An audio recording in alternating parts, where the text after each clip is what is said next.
Imagine que você está acordado. A cabine da sua nave é pequena, fria. Os painéis piscam com uma luz azulada que nunca apaga completamente. Lá fora, o espaço é silêncio absoluto.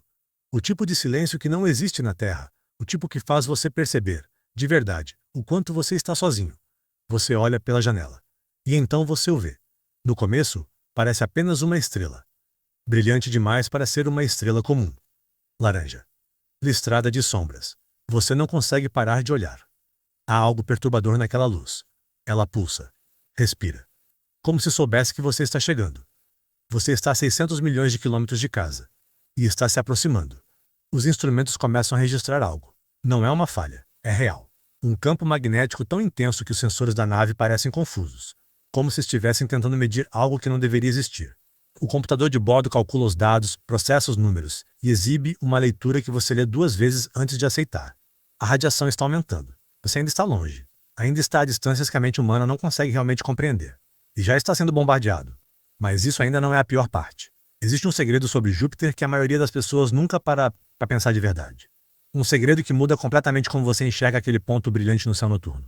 Algo que os astrônomos sabem há décadas, mas que raramente é dito com a brutalidade que merece. Júpiter quase se tornou uma estrela. Pense nisso por um momento. Não como um fato científico frio. Pense como uma possibilidade real que quase aconteceu. Se o sistema solar tivesse se formado de maneira ligeiramente diferente. Se um pouco mais de gás e poeira tivessem colapsado na direção certa, no momento certo. O que hoje chamamos de Júpiter seria um Sol. Uma segunda estrela no nosso sistema. E a Terra, como a conhecemos, provavelmente não existe. Júpiter possui mais de 300 vezes a massa da Terra. Se você pudesse pegar todos os outros planetas do sistema solar, Marte, Saturno, Urano, Netuno, todos, e jogá-los numa balança, Júpiter ainda pesaria mais do que todos eles juntos. Mais do que o dobro. É tão massivo que literalmente dobra a trajetória do Sol. O centro de gravidade entre Júpiter e o Sol não está dentro do Sol, está ligeiramente fora dele. Júpiter não orbita o Sol. Os dois orbitam um ponto em comum no espaço. Para se tornar uma estrela, ele precisaria de 80 vezes mais massa do que tem. Parece muito, mas no contexto de como o sistema solar se formou, essa diferença foi quase nada. Uma margem cósmica ridiculamente pequena separou nossa existência do apagamento total. Mas aqui está o detalhe que quase ninguém percebe. Mesmo sem se tornar uma estrela, Júpiter irradia calor. Ele emite mais energia do que recebe do Sol. Algo no seu interior profundo ainda pulsa com calor primitivo. O eco do colapso gravitacional que o formou há 4,5 bilhões de anos. Júpiter não é um planeta frio e inerte. É um objeto que ainda está, de certa forma, vivo. E o que existe dentro dele tornaria qualquer inferno que você já imaginou parecer confortável. Para entender o que há dentro de Júpiter, você precisa abandonar completamente a ideia de que um planeta tem uma superfície. Na Terra, você pode aterrissar, pode pisar, pode sentir o chão sob seus pés. Em Júpiter, esse conceito não existe. Não existe superfície. Não existe pouso. Não existe chão. Só queda. Se você de alguma forma conseguisse penetrar a atmosfera de Júpiter, você começaria a cair através de camadas de gás que ficam progressivamente mais densas, mais quentes, mais violentas. As nuvens que vemos de longe. Aquelas listras alaranjadas e brancas que parecem quase artísticas. São na verdade colunas de tempestade com centenas de quilômetros de profundidade, cheias de amônia cristalizada, água congelada e compostos sulfúricos. E não tem nome porque nunca precisaram ter nome para nenhum ser humano. Você continuaria caindo. A pressão começaria a aumentar, lentamente no começo. Como mergulhar fundo no oceano, mas pior, muito pior. Depois, mais rápido. Depois, de maneira que não existe escala de comparação humana. A centenas de quilômetros de profundidade, a pressão seria suficiente para esmagar qualquer submarino que já construímos. A milhares de quilômetros, o gás começa a se comportar como líquido. Hidrogênio se tornando um fluido sob pressões que simplesmente não existem em nenhum laboratório da Terra. E então você chegaria a um ponto que os físicos chamam de hidrogênio metálico líquido. Isso não é ficção científica, é real. E é talvez uma das coisas mais estranhas que existe no universo acessível ao nosso sistema solar. Em pressões absurdas, dezenas de milhões de vezes a pressão atmosférica da Terra. O hidrogênio não se comporta mais como gás nem como líquido comum. Ele se torna condutor elétrico. Um oceano de metal líquido que não é metal. Um material que não tem equivalente em nenhuma substância que você já tocou, viu ou imaginou. É dentro desse oceano impossível que Júpiter gera seu campo magnético. E é aqui que o verdadeiro horror começa. O campo magnético de Júpiter é aproximadamente 20.000 vezes mais forte que o da Terra. Mas essa frase não captura o que isso significa. Deixa eu reformular. O campo magnético de Júpiter é tão imenso que se você pudesse vê-lo com os olhos, ele seria maior que a lua cheia no céu da Terra. Ele se estende por milhões de quilômetros no espaço. criando uma bolha magnética chamada magnetosfera, que é a maior estrutura de um único objeto no sistema solar inteiro, maior que o próprio Sol. E dentro dessa bolha, o campo magnético captura partículas carregadas, elétrons, prótons, íons, e as acelera a velocidades relativísticas.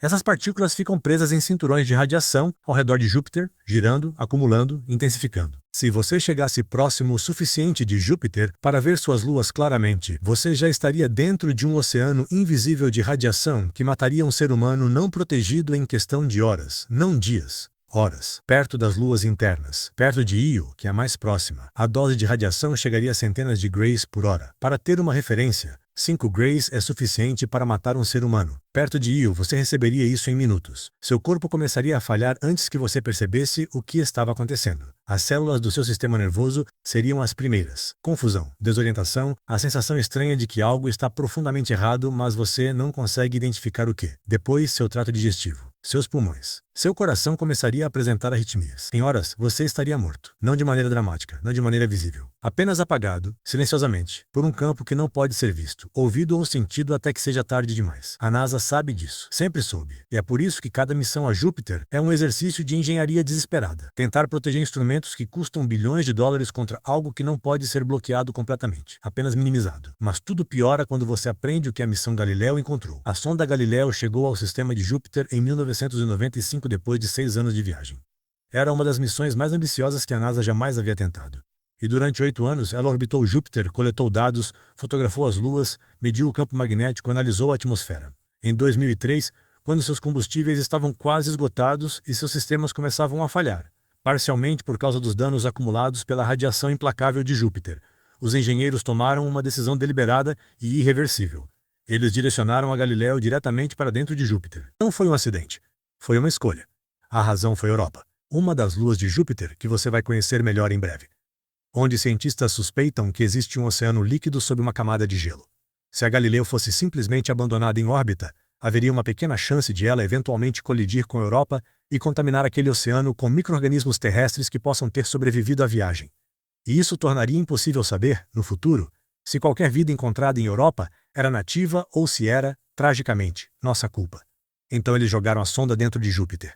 A Galileu entrou na atmosfera a 48 km por segundo. Em questão de minutos, foi aquecida, comprimida, desintegrada. Não existe nenhum fragmento dela. Não existe localização. Ela simplesmente deixou de existir, consumida por um planeta que a engoliu sem esforço, sem dramaturgia, sem nenhum registro do evento que não fossem os últimos dados transmitidos antes do silêncio. Júpiter não destrói apenas com tempestades. Ele simplesmente absorve, como se você nem existisse. Pare por um momento, respire. Porque o que vem a seguir é sobre o que existe na superfície, ou melhor, nas vizinhanças, de Júpiter. E para entender a escala do que você está prestes a conhecer, precisa primeiro entender algo que raramente é dito em voz alta sobre o lugar do nosso planeta no universo. A Terra é frágil, profundamente, absurdamente frágil. Somos uma rocha coberta de água e gás fino, girando numa região do espaço que aconteceu de ser habitável por um conjunto de coincidências que a probabilidade não tinha obrigação nenhuma de garantir. A atmosfera que te protege dos raios ultravioleta tem espessura comparável à casca de uma maçã em relação à maçã inteira. O campo magnético que desvia as partículas solares é gerado por um núcleo de ferro líquido que eventualmente vai esfriar e parar. Somos visitantes num universo que não foi construído para nós. E Júpiter é a prova mais visível disso. Existe uma teoria chamada hipótese Grand-Tech. Ela descreve o que aconteceu com Júpiter nos primeiros milhões de anos do Sistema Solar, quando os planetas ainda estavam se formando. E o que ela descreve é basicamente um pesadelo cósmico que quase eliminou qualquer possibilidade de vida na Terra antes que a Terra existisse de verdade. Segundo essa hipótese, Júpiter não sempre esteve onde está agora. Ele se formou mais longe do Sol e depois, por interação gravitacional com o disco de gás e poeira ao redor do Sol jovem, começou a se mover para dentro, na direção do Sistema Solar interno, na direção de onde a Terra viria a existir. Ele avançou até a órbita de Marte, destruindo e ejetando qualquer material primordial no caminho. Então Saturno se formou e as interações gravitacionais entre os dois reverteram a trajetória de Júpiter, como uma dança gravitacional impossível, empurrando para fora novamente, para onde está hoje. Essa migração destruiu o que teria sido um cinturão de planetas rochosos interno. Marte é pequeno demais para ter se tornado habitável porque Júpiter consumiu e dispersou o material que Marte precisaria para crescer. Se Júpiter tivesse continuado avançando, se Saturno não tivesse aparecido na hora certa, não existiria Terra. Não existiria Vênus como conhecemos. Não existiria nada além de um sistema solar interior devastado e um gigante de gás onde tudo mais deveria ter sido. Mas Júpiter parou, desta vez. E aqui está o detalhe que quase ninguém considera. Em outros sistemas solares, Astrônomos descobriram planetas do tamanho de Júpiter que não pararam, que continuaram avançando até cair dentro dos seus sóis, ou que ficaram na órbita interna, esterilizando qualquer rocha que tentasse se formar ao redor deles. Nesses sistemas, vida como a nossa provavelmente jamais teve chance. Tivemos sorte. Uma vez. Mas Júpiter ainda está lá. Ainda exerce sua gravidade. Ainda muda o destino de qualquer coisa que ouse se aproximar. E ele nos lembrou disso de maneira espetacularmente brutal em 1994. Em julho de 1994, astrônomos ao redor do mundo apontaram seus telescópios para Júpiter e assistiram a algo que nenhum ser humano havia testemunhado em toda a história da astronomia. Um cometa chamado Shoemaker-Levy 9 havia sido capturado pela gravidade de Júpiter e despedaçado em mais de 20 fragmentos. E cada um desses fragmentos colidiu com Júpiter em sequência, ao longo de 6 dias, criando explosões que liberaram energia equivalente a centenas de vezes o arsenal nuclear total da humanidade em cada impacto individual. Uma das cicatrizes deixadas na atmosfera de Júpiter era maior que a Terra inteira. Pense nisso, uma ferida temporária na superfície gasosa de Júpiter, que desapareceu em semanas. Era maior que todo o planeta em que você vive, em que toda a humanidade já viveu, em que toda a história que você conhece aconteceu. Aquele cometa não chegou perto da Terra. Provavelmente, nunca chegaria. Mas se chegasse. Se Júpiter não estivesse no caminho com sua gravidade absurda funcionando como um escudo gravitacional para o sistema solar interno, o impacto teria terminado com a civilização humana. Sem drama. Sem negociação. Apenas fim. Júpiter nos protege e nos aterroriza ao mesmo tempo. É um paradoxo cósmico impossível de ignorar. O mesmo planeta que poderia exterminar a vida na Terra é o que frequentemente impede que outros objetos nos façam isso primeiro. Um guardião que não sabe que está guardando. Um destruidor que não sabe que está destruindo. Mas nada disso te prepara para o que vive dentro do seu próprio sistema. Júpiter tem 95 luas conhecidas. 95 mundos capturados pela gravidade de uma entidade que não se chama de estrela apenas por uma questão de semântica e quantidade de hidrogênio. E cada uma dessas luas é um mundo impossível. Um pesadelo próprio. Comecemos por Io. Io é a lua mais vulcanicamente ativa de todo o sistema solar. Não da Terra. Não do sistema solar interno. Do sistema solar inteiro. Ela tem centenas de vulcões ativos que expelem colunas de enxofre a centenas de quilômetros no espaço. Sua superfície é amarela, vermelha, laranja e branca. Não por causa de rochas ou minerais comuns, mas por causa de diferentes compostos de enxofre em diferentes temperaturas de resfriamento. Io parece uma pizza podre, como os astrônomos às vezes descrevem. Mas vista de perto, é muito mais assustadora do que isso. A razão pela qual Io é tão vulcanicamente ativa não é interna, é externa. É Júpiter. A gravidade de Júpiter, combinada com as gravidades de outras luas grandes, estica e comprime Io em ciclos constantes. Como amassar um pedaço de argila repetidamente com as mãos. Esse processo, chamado aquecimento por maré, gera calor suficiente para manter o interior de Io permanentemente derretido. Io não tem escolha. Ela não pode resfriar. Ela não pode se acalmar. A gravidade de Júpiter não vai embora. Io é uma prisioneira, torturada pela mesma entidade que a mantém em órbita. E ela vive dentro dos cinturões de radiação mais intensos do sistema de Júpiter. Qualquer missão a Io seria não apenas tecnicamente devastadora, seria literalmente suicida para qualquer astronauta humano. A radiação ali é tão intensa que equipamentos eletrônicos precisam ser blindados com centímetros de titânio especialmente projetado e mesmo assim se degradam rapidamente. Mas isso ainda não é a parte mais perturbadora do sistema de Júpiter. Existe uma lua chamada Europa. E Europa pode ser a coisa mais importante e mais perturbadora que existe no nosso sistema solar. Ela é menor que a lua da Terra, coberta de gelo. De longe, parece uma bola de bilhar risca de linhas avermelhadas. Fraturas no gelo causadas pelas marés gravitacionais de Júpiter esticando e contraindo a superfície em ciclos eternos. Mas sob aquele gelo, sob uma camada que pode ter entre 10 e 30 quilômetros de espessura, existe um oceano líquido. Um oceano real. De água líquida salgada. Com mais água do que todos os oceanos da Terra combinados. E está escuro lá dentro. Completamente escuro, exceto por fendas hidrotermais no fundo do oceano onde o calor das marés gravitacionais aquece a rocha e cria correntes de minerais quentes que sobem para a água. Exatamente como as fendas hidrotermais no fundo dos oceanos da Terra, onde, descobrimos nas últimas décadas, existe vida. Vida que nunca viu a luz do sol.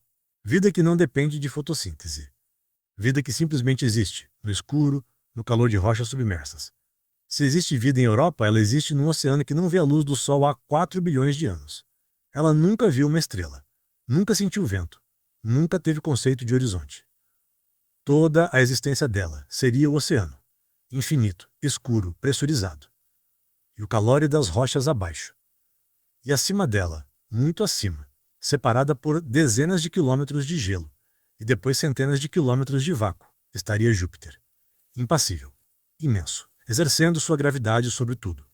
O gelo, o oceano, as rochas, qualquer criatura que possa existir naquelas águas, sem jamais saber que elas existem. E aqui está o detalhe filosófico que é impossível de ignorar. Se existe vida em Europa, ela provavelmente não tem ideia que existe um universo além do seu oceano. Ela não sabe de Júpiter, não sabe do Sol, não sabe da Terra, não sabe de você. Sua existência inteira é o oceano escuro, e o calor, e o escuro de novo. O que torna a pergunta inevitável. Nós somos tão diferentes disso, o universo além do que conseguimos ver, além do que nossas sondas alcançaram, além do que nossa física atual consegue descrever. Pode ser tão inacessível para nós quanto o espaço externo é para qualquer criatura que pule no oceano congelado de uma lua de Júpiter. Mas deixe essa pergunta de lado por um momento, porque tem mais. Existe ainda Ganimedes. Ganimedes é a maior lua do Sistema Solar. Maior que Mercúrio, maior que Plutão. Se estivesse orbitando o Sol em vez de Júpiter, seria classificada como planeta. Ela tem seu próprio campo magnético. A única lua em todo o Sistema Solar com campo magnético gerado internamente. E também tem um oceano subterrâneo com, segundo estimativas, mais água do que toda a Terra.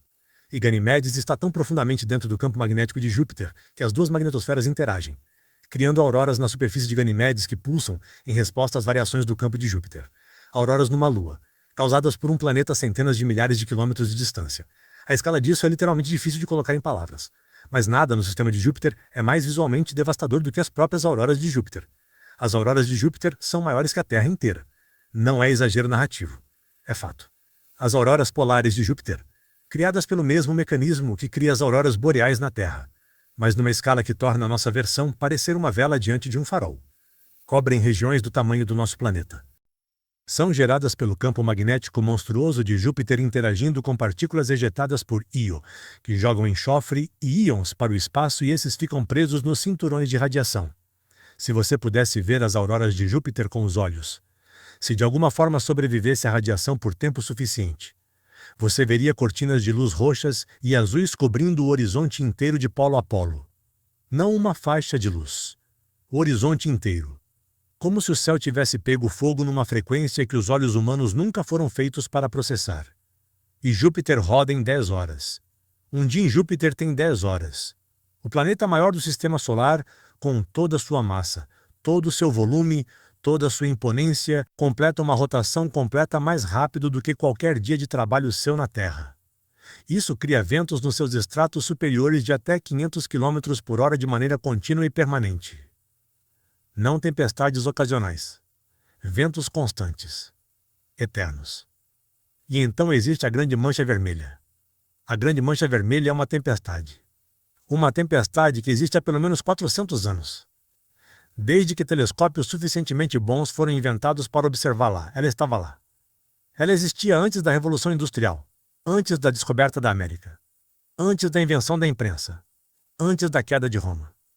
Por 400 anos de história humana documentada, aquela tempestade girou no hemisfério sul de Júpiter sem parar, sem diminuir, sem descanso. E ela é maior que a Terra. Não era, no passado longínquo. É agora. Mesmo hoje, a Grande Mancha Vermelha tem 2 diâmetros terrestres de extensão. Os ventos dentro dela giram a mais de 600 km por hora em seus limites externos.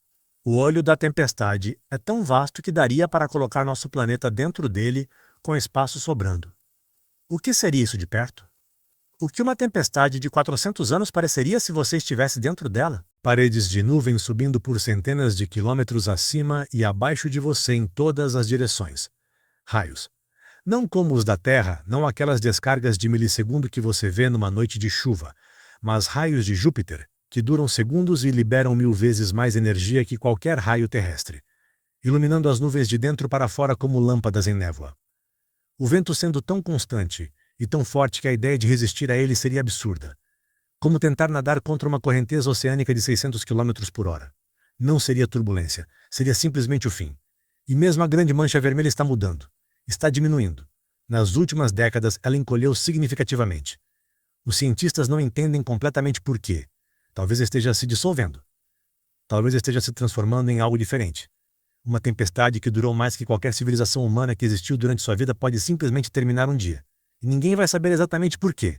Até a tempestade mais duradoura de Júpiter é efêmera na escala certa, o que torna tudo o que você já construiu, tudo o que a humanidade já realizou, parecer ainda mais frágil. Respire de novo.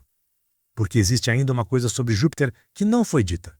Uma coisa que transforma tudo o que você acabou de aprender numa perspectiva ainda mais desconcertante. A sonda Juno chegou a Júpiter em 2016 depois de 5 anos de viagem. Ela foi projetada especificamente para estudar o interior de Júpiter usando gravimetria, medindo variações minúsculas na gravidade enquanto orbita em trajetórias polares que a levam mais perto de Júpiter do que qualquer missão anterior. E o que a Juno encontrou foi surpreendente. O interior de Júpiter não é uniforme. Não é uma camada após camada de gás, ficando progressivamente mais denso em todas as direções de maneira simétrica. Existe algo que os cientistas chamam de núcleo difuso, uma região central que pode ter dezenas de vezes a massa da Terra, mas que não é um núcleo sólido. É mais como uma nuvem de material pesado misturado ao hidrogênio metálico, sem fronteiras claras, sem separação nítida. Como se Júpiter fosse mais caótico por dentro do que qualquer modelo previu. E existe ainda a questão da sua atmosfera profunda. Os dados da Juno sugerem que as estruturas de vento que vemos na superfície, aquelas listras que parecem meramente superficiais, na verdade se estendem por milhares de quilômetros de profundidade. O que você vê quando olha para Júpiter não é uma casca. É uma janela para a profundidade. As mesmas correntes que formam aquelas listras visíveis de telescópio continuam para baixo, para baixo, para baixo, até profundidades onde a física começa a se comportar de maneiras que nossas equações ainda estão tentando descrever completamente. Quanto mais aprendemos sobre Júpiter, mais ele se revela como algo que não esperávamos. Cada resposta abre 3 novas perguntas. Cada dado revela uma nova camada de complexidade. Como seria um planeta poderoso demais até para ser totalmente compreendido? Ele seria Júpiter. E agora, a pergunta que talvez você não queira ouvir respondida. Humanos poderiam viver no sistema de Júpiter? A resposta honesta é: provavelmente não. Não da maneira que imaginamos colonização espacial. Não de forma sustentável. Não sem tecnologias que não existem e para as quais não existe sequer esboço conceitual funcional. A radiação tornaria qualquer missão humana de longa duração nas luas internas. Io, Europa, Ganymedes. Uma sentença de morte lenta. A blindagem necessária para proteger humanos da radiação de Júpiter numa missão de anos pesaria toneladas, que nenhum foguete atual poderia carregar. E mesmo que pudesse, a própria massa da blindagem criaria problemas de engenharia que se multiplicam em cascata. As luas externas, mais longe da magnetosfera, teriam menos radiação, mas também menos calor gravitacional, menos interação dinâmica, menos de qualquer coisa que tornasse esses mundos de alguma forma vivos. E Júpiter em si, sua atmosfera, impossível, completamente, irrevogavelmente impossível com qualquer física que conhecemos. Não existe material que sobreviva à pressão das suas profundezas. Não existe propulsão que resista aos seus ventos. Não existe escudo contra o seu campo magnético a distâncias próximas. Júpiter não é um destino. Júpiter é um limite. Uma fronteira que o universo colocou no sistema solar para nos lembrar que a existência de vida inteligente não é uma garantia cósmica. É um acidente de proporções absurdas que aconteceu aqui e pode não ter acontecido em mais lugar nenhum na nossa vizinhança. Somos a anomalia, não a norma. E Júpiter é a norma. Esta noite, quando o céu escurecer, procure Júpiter. Você vai encontrá-lo. Ele é o 4º objeto mais brilhante do céu, depois do Sol, da Lua e de Vênus. Um ponto de luz firme, não piscante como estrelas piscam. Estável. Presente. Olhe para ele. Lembre que aquele ponto de luz está a centenas de milhões de quilômetros de distância, e mesmo assim é visível a olho nu sem esforço. Porque é tão imenso que a luz do Sol refletida nele atravessa o vazio interplanetário e chega até a sua retina com intensidade suficiente para registrar. Lembre que dentro daquele ponto existe uma tempestade que existe há mais tempo que qualquer civilização humana. Que as auroras dele são maiores que o seu planeta.